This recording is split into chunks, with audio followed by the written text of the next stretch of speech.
Guys, আসসালামু আলাইকুম। সবাই কেমন আছেন? আশা করি সবাই ভালো আছেন। আমিও আপনাদের দোয়ায় ভালো আছি। তো এই তো সকালবেলা ঘুম থেকে উঠে বিছানাটা ঝেড়ে নিলাম। বালিশগুলো গুছিয়ে চাদরটা একটু টান টান করে বিছিয়ে নিচ্ছি। সবাইকে শুভ সকাল। সারাদিন যেন সবার দিনটা ভালো যায়, সবার জন্য দোয়া ও কামনা রইল।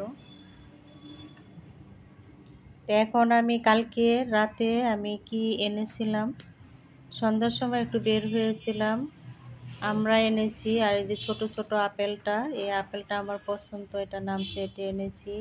একটা পেঁপে এনেছি। তো সকালবেলা এখন আমি খালি পেটে পেঁপেটা কেটে খেয়ে নিব।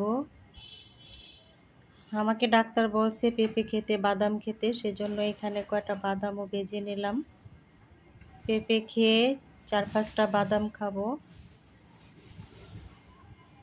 তারপরে রান্নাতে চলে যাব। তো বাদামগুলো আমি ভেজে নিয়েছি সামান্য পরিমাণ। এখন আমি রান্নাতে চলে যাচ্ছি। আজকে আমি এই যে কই মাছ আছে, এগুলো 2টা কই মাছ আমি ফ্রাই করে নেব। কই মাছগুলো হলুদ, মরিচ, একটু লেবুর রস, মশলা দিয়ে মেখে রেখেছিলাম।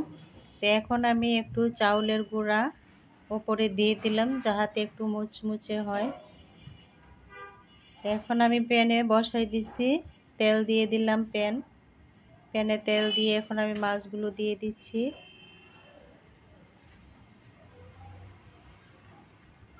কই মাছ আমি অনেক দিন হয় চাষের কই মাছ খাই না, কিন্তু একবার আমার আপার বাসায় গিয়ে খেয়ে দেখলাম ভালোই লাগে, সেজন্য আমি বলছি। আর আপনার ভাইয়া দেখেন কত বড় বড় কই মাছ নিয়ে আসছে, একটা তেলাপিয়ার মতো এত বড় কই মাছ। তো 2টা কই মাছ দুজনের জন্য বেজে নিছি। যে যেখান থেকে আমার ভিডিওটা দেখতেছেন সবাই একটা লাইক দেন, একটা লাইক দিয়ে আমার ভিডিওটা দেখে যাবেন আপুরা ভাইয়ারা।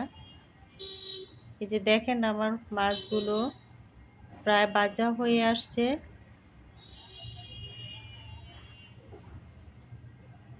এগুলো রান্না করব না, খালি খাবো, সেজন্য একটু ভালো করে ভাজতে হবে।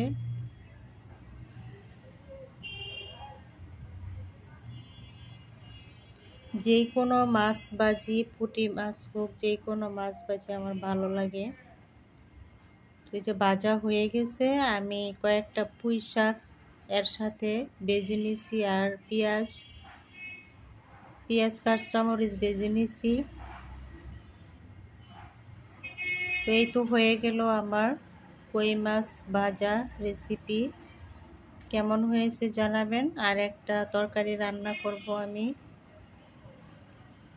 রুই মাছ ভেজে নিচ্ছি। রুই মাছগুলো আমি চিচিঙ্গা, ঝিঙ্গা দিয়ে আমি রান্না করব।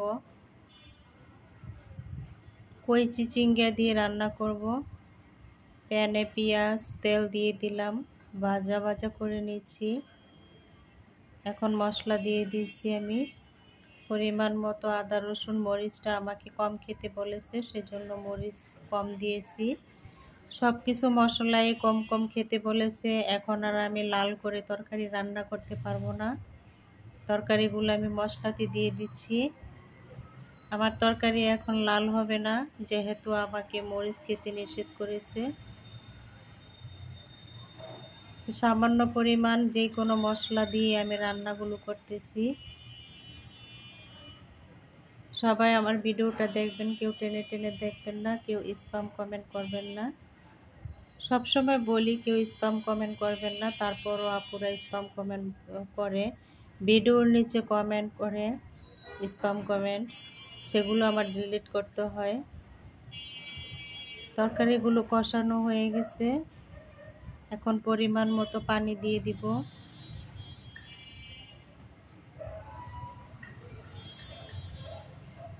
কইটা ঝিঙ্গা এমনিতেই নরম তরকারি, ভালো করে কষিয়ে নিছি, পানি দিয়ে দিলাম।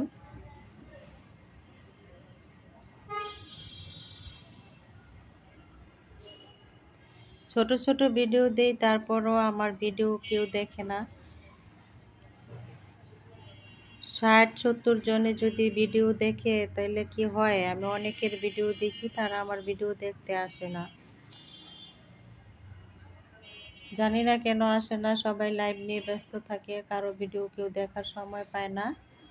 তো এই যে দেখেন আমি মাছগুলো দিয়ে দিলাম, একটু নাড়াচাড়া করে দিচ্ছি।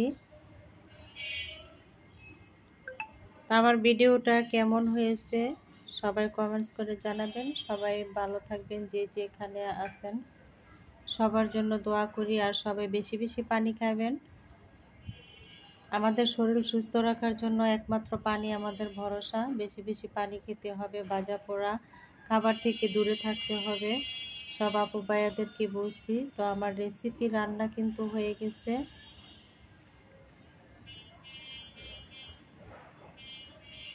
তো যে যেখানে আছেন সবার জন্য আমি দোয়া করি, আমার জন্য আপনারা দোয়া করবেন। আপনারা ভালো থাকবেন,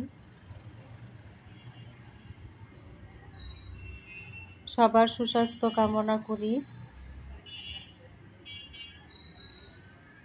আল্লাহ হাফেজ।